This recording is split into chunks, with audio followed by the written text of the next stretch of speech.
ବହୁତ ଦିନ ତଳର କଥା। ଗୋଟିଏ ଜଙ୍ଗଲରେ ସିଂହଟିଏ ରହୁଥିଲା। ସେ ବହୁତ ଦୁଷ୍ଟ ପ୍ରକୃତିର ଥିଲା। ଜଙ୍ଗଲର ପ୍ରାଣୀମାନଙ୍କୁ ସେ ବହୁତ ହଇରାଣ କରୁଥିଲା, ଆଉ ତାଙ୍କ ଉପରେ ବହୁତ ଅତ୍ୟାଚାର ବି କରୁଥିଲା। ଦିନେ ଜଙ୍ଗଲର ସବୁ ପ୍ରାଣୀମାନେ ଗୋଟିଏ ଗୁପ୍ତ ସଭା ବସେଇଲେ। ବହୁତ ହେଇଗଲା, ଆଉ ଏ ଜଙ୍ଗଲରେ ଚଳି ହବନି।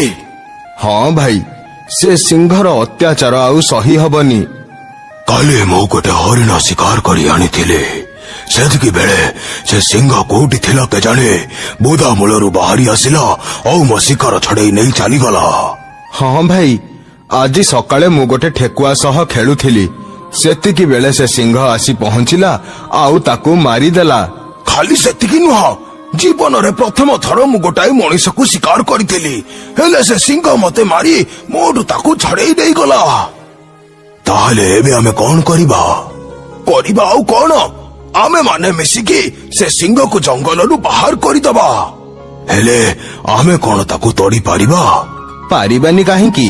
ସମସ୍ତେ ମିଶି ଚେଷ୍ଟା କଲେ ଗୋଟାଏ କଣ 100ଟା ସିଂହକୁ ବି ଆମେ ଜଙ୍ଗଲରୁ ତଡ଼ି ଦେଇ ପାରିବା। ପରଦିନ ଜଙ୍ଗଲର ସବୁ ପଶୁମାନେ ମିଶି ସିଂହ ଉପରେ ଆକ୍ରମଣ କଲେ।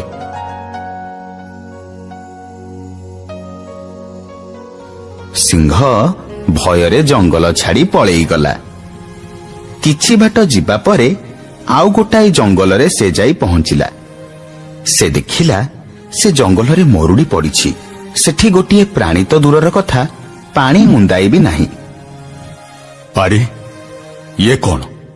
ଇଏ କୋଉଠି ଆସି ମୁଁ ପହଞ୍ଚିଲି? ଏଠି ତ ପାଣି ମୁନ୍ଦାଏ ବି ନାହିଁ। ଏଠି ମୁଁ କଣ ଖାଇବି? କେମିତି ଚଳିବି ଏଠି? ସେତିକି ବେଳେ ସିଂହ ଆଖିରେ ଗୋଟାଏ ଥୁଣ୍ଟା ବରଗଛ ପଡ଼ିଲା। ସେ ଦେଖିଲା ଗଛ ଉପରେ ଶୁଆଟିଏ ବସିଛି। ଆରେ ବା, ସେ ଶୁଆଟା ତ ବହୁତ ହୃଷ୍ଟପୃଷ୍ଟ ହେଇଛି। ନାହିଁ ମାମୁଁ ଠାରୁ କଣା ମାମୁଁ ଭଲ। ସେ ଶୁଆକୁ ଖାଇ ଆଜି ରାତିଟା ମୁଁ ଚଳିଯିବି। କାଲି ସକାଳୁ ଉଠି ମୁଁ ଏ ଜଙ୍ଗଲ ଛାଡ଼ି ଗୋଟାଏ ଭଲ ଜଙ୍ଗଲକୁ ଚାଲିଯିବି। ସିଂହ ଧୀରେ ଧୀରେ ଗଛ ଉପରକୁ ଚଢ଼ିଗଲା। ଯେମିତି ସେ ଶୁଆକୁ ଧରିବାକୁ ଚେଷ୍ଟା କରିଛି, ଶୁଆଟି ଗଛରୁ ଉଡ଼ିଗଲା, ଆଉ ସିଂହ ଗଛରୁ ପଡ଼ି ତା ମୁଣ୍ଡ ଫାଟିଗଲା।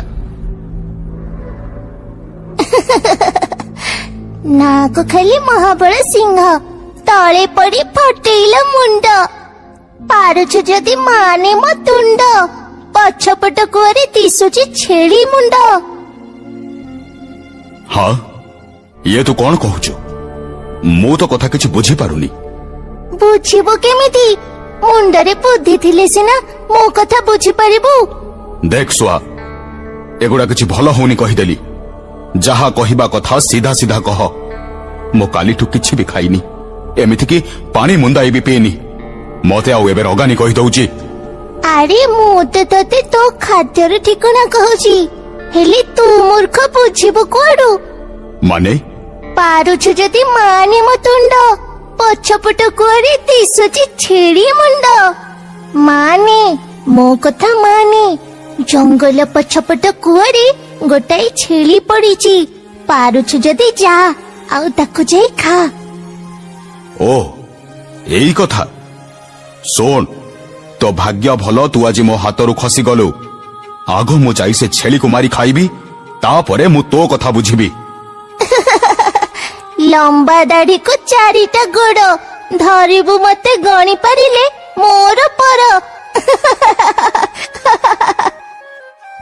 ଶୁଆ ସେଠୁ ଉଡ଼ି ପଳେଇଲା। ସିଂହ ଆଖି ବୁଜି ଜଙ୍ଗଲ ପଛପଟ କୂଅ ପାଖକୁ ଧାଇଁଲା। ସେଠି ପହଞ୍ଚି ସେ ଦେଖିଲା ସତକୁ ସତ ଗୋଟାଏ ଛେଳି କୂଅରେ ପଡ଼ିଛି।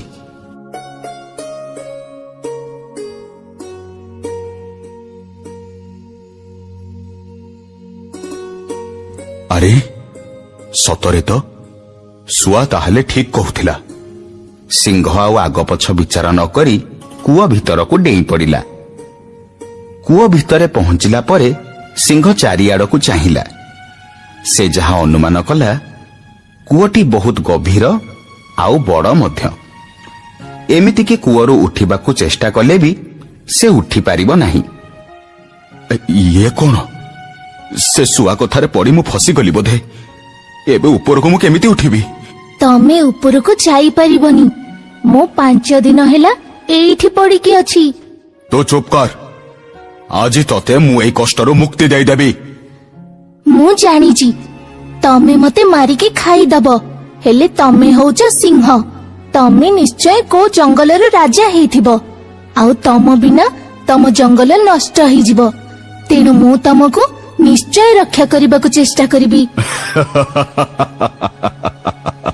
ସାମାନ୍ୟ ଛେଳି ହେଇ ତୁ ମତେ ରକ୍ଷା କରିବୁ? ହଁ, ଦେଖ ଏଇ କୂଅର ଚାରିପଟେ ଯୋଉ ପଥର ଗୁଡା ବାହାରିଛି, ତମେ ସେଥିରେ ତମ ପଞ୍ଝା ରଖି ଉପରକୁ ଉପରକୁ ଚଢି ଯାଇ ପାରିବ। ଆରେ ଇଏ ତ ଠିକ କଥା କହୁଛି। ମୁଁ ସେଇଆ କରିବି। ଆଗ ଉପରକୁ ଉଠିଯିବି, ତାପରେ ୟାକୁ ଉପରକୁ ଆଣି ମାରି ଖାଇବି।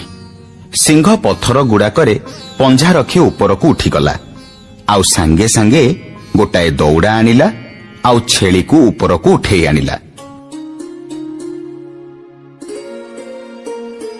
ତମେ ମତେ ବଞ୍ଚି ମୋ ଉପରେ ବହୁତ ଉପକାର କରିଛ। ଏବେ ତମେ ମତେ ମାରି ଖାଇପାରିବ। ସତରେ ମୁଁ ମୋ ଜୀବନରେ ଏଭଳି ପ୍ରାଣୀ କେବେ ବି ଦେଖିନି। ଏ ଛେଳି ବହୁତ ଭଲ। ମୁଁ ୟାକୁ ଖାଇବିନି। ଆଜି ସିଏ ନଥିଲେ ମୁଁ କୂଅରେ ପଡି ମରିଯାଇଥାନ୍ତି। କେବଳ ତା ବୁଦ୍ଧି ପାଇଁ ମୁଁ ଆଜି ଉପରକୁ ଉଠି ଆସିଛି। ଶୁଣ, ତତେ ମୁଁ ଛାଡି ଦଉଛି। ପାରୁଛୁ ଯଦି ପଳା। ଯଦି ଆଉ କେବେ ବି ମୋ ଆଖିରେ ପଡିଛୁ, ତତେ ମୁଁ ସେଇଠି ମାରି ଖାଇଯିବି। ସିଂହ ଆଉ ଛେଳି ନିଜ ନିଜ ବାଟରେ ଚାଲିଗଲେ।